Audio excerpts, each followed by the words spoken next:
Fala galera, seja muito bem-vindo para mais um vídeo do canal. E eu sou Robson Speaks e esse é o Semente em Movimento. Hoje eu ainda trabalho na CLT como montador de estrutura metálica, mas eu estou construindo o meu caminho fora dela, com trabalho, estratégia e pé no chão. De um lado eu estou levantando uma vila gastronômica com 4 ou 5 boxes do zero.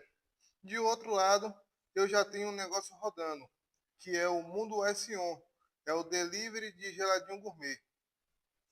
E aqui eu vou mostrar os bastidores de tudo, decisões, erros, acertos, custo e o que eu aprendo na prática.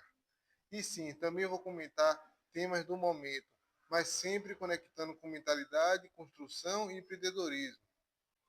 Se você curte evolução de verdade, acompanhe aqui. Isso aqui é uma comunidade Semente em Movimento. E espero você até o próximo vídeo. Tchau, tchau.